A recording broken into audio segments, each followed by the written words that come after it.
Hello, and welcome to another episode of Podcast The Motion Picture. In addition to our journey through the Star Wars films, we have decided to review a couple Rian Johnson films. He is the director of The Last Jedi, in case you didn't know. And so today we are reviewing the film Brick. First thoughts, guys. First thoughts. Well, I'm a sucker for Noir, so of course I love this movie. I don't know about you guys. Jester? I also liked it, but I have it's a very loaded answer for mine. But yeah, I did like it overall. What do you mean loaded, though? Well, I'll use the podcast to get into that, Okay. but my initial reaction is I did like it. Okay. Still. I also enjoyed it. It did leave me a little confused at times because it does have a bit of lingo, but no, I enjoyed it. The lingo is part of what makes it so. Yeah, it's definitely got more kind of like a throwback feel when it comes to the dialogue. It doesn't really feel too modern in that sense. So I enjoyed the fact that it just felt so almost like disconnected with today, because even as said as a high school movie, you don't really see any classroom scenes as opposed to like other movies of that genre. I mean, there are a lot of scenes, or just high school movies, but this is noir, so it is set in a high school. But as opposed to other ones, like there's a large disconnect because you don't really see much of the high school environment, even though a lot of the scenes are set in that. Just to clarify, what other high school noirs are there? I don't think there are any. Yeah, I think that's the thing about this movie that makes it so unique. Yeah, definitely. That I mean, it feels very student film. Yeah. Okay. But yeah, you're right. It is really cool. It's like they just took a high school and made it its own city, so to speak. Because like when he goes to visit the drama or the theater kid, oh yeah, it's basically the same as like in a noir movie or a cop procedural going to like a strip club or something to talk to a stripper. Definitely. Yeah. And the scene that really showed that for me was the scene where he's talking to the principal. Yes. That was my favorite scene in the movie. Yeah, it definitely felt like a detective talking to his I guess his chief or whatever. Yeah, chief or captain, whatever. Yeah. So I guess that would be the closest thing you can get in this environment when it comes to minors. Yeah, I liked a lot of like how they gave each of these locations that we're all familiar with like a twist. When he goes to the library to talk to Brain, yeah, it just seems like it's still a library, but it's not like any library I've ever been to. Definitely, especially with the lighting.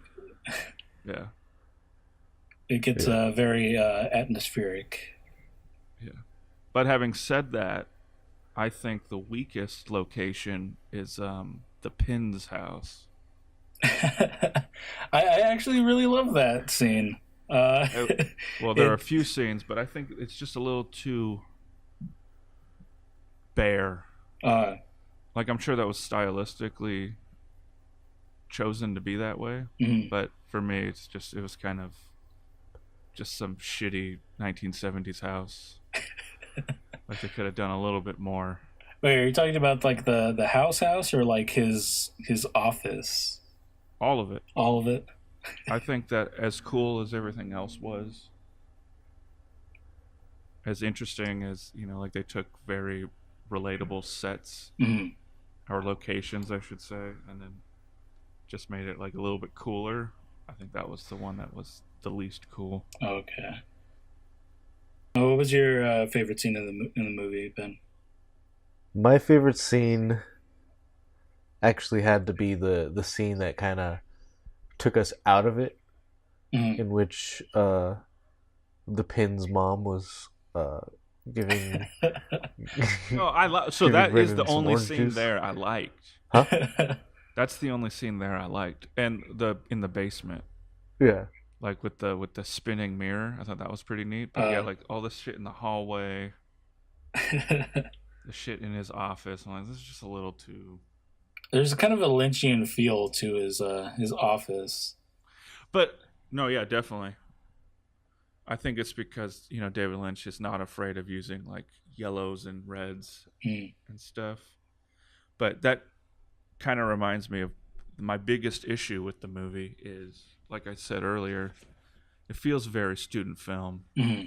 And what I mean by that is it kind of experiments with a lot of different things throughout. Mm-hmm. Like there's some kind of Wes Anderson-y looking shots, and then some David Lynch looking shots, and then like that whole chase scene with the really loud footsteps. Yeah. They're all really cool, but it just doesn't feel consistent. Okay. Actually, the chase scene was probably my favorite in the movie. Just because it seems so isolated, even though you're technically surrounded by students. So you kind of hear snippets of like what's going on in classrooms on the inside. But I love that it feels there's still that disconnect from like what's going on in their personal lives and what they're bringing to actual school, because I don't think he even goes to class anymore. He's probably just like ditching the entire time. He is most definitely truant. But I do love that orange juice scene because you see these students and they're involved in all these very adult situations, and it kind of brings you back to like to realizing these are just kids. Yeah.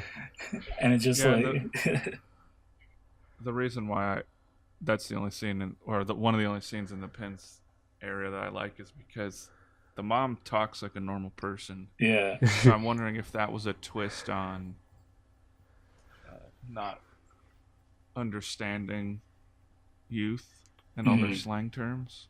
Maybe. I forget. Were cell phones a very common thing? Brain this age? Brain had a cell phone. What? Brain had a cell phone. Oh yeah. It was a flip phone. This came out in 2005. Okay, so it's not like I didn't have a cell phone. But I didn't have a cell phone. No, but I like the fact that they send messages to each other through like the old fashioned way, through like notes and stuff like that. I want to say like you shouldn't have a paper trail, but then again, like when it comes to like students, like the first thing like people are going to look through are cell phones and like all the past messages. So I think in that sense, it is a little more convenient to get it something disposable to. Yeah, but you got to remember this came out 12 years ago. Yeah. Still. Now, what did you guys think of the ending? Was it satisfying to your tastes?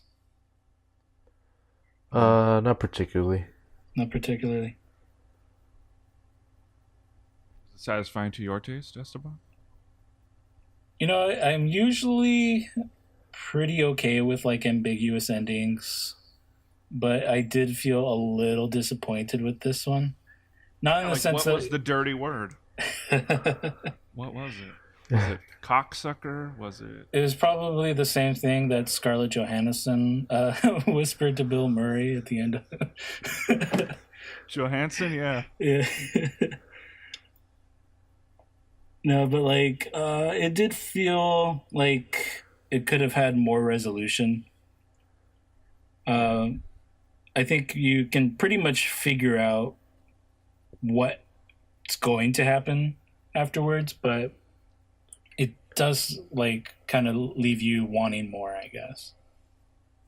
Just because the entire movie kind of feels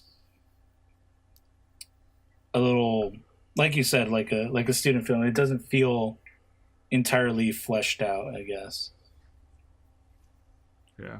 I want to know if it's also in addition to that because this whole spoiler alert, this whole thing with the pregnancy feels a little out of nowhere. To me, at least. I've seen the movie a couple of times, and every time I get to like the when what's his name, the muscle guy kills the pin, I'm just like, I don't care anymore. Yeah, I feel like that it would have mattered had the entire movie been about solving her murder, but it kind of like it wasn't really like it. I mean, it was, but it wasn't. You know what I mean? Like, elaborate. We know what you mean, but the listeners might be like, well, he just said it was, but then he said it wasn't. It's more about just unraveling this big long yarn, you see, this big old ball yarn. Like, I'm gonna be vague like the movie is. Yeah. Laying it spread out like a penthouse cover. Dig. You dig? So I like the way most of those people talk, but that one, the femme fatale chick, when she was doing her beat poetry, I was just like, fucking kill me. I that probably is one of the weirdest scenes to me. I was kind of like that for the quarterback though, or well, I guess Yo, the not quarterback. If you want results, you put me in the game. And all these people are just like staring at him, just like, yeah, man, yeah. What are you doing here? Oh, I'm just listening. Do you know where this film was shot? I have no idea. Can you make a guess? Norco. No. There's no beach in Norco, I'm sorry. Yes, I don't know, Huntington, Newport? You're close. It was in San Clemente. Oh, okay. Because that's where Ryan Johnson is from. That's the high school he went to, San Clemente High. Oh. But he was born in 1973, I believe. Let me just double check that really quick. I hope Ryan Johnson doesn't get offended by this, and I don't think this is an offensive thing to say, but I thought he was British. Like, but just based on looking at him, like he looks like he would be British. He doesn't look like a San Clemente No. Californian. He does not. So, are you excited to see his next film, The Brothers Bloom? I am. Thanks for joining us, everybody. That's the show.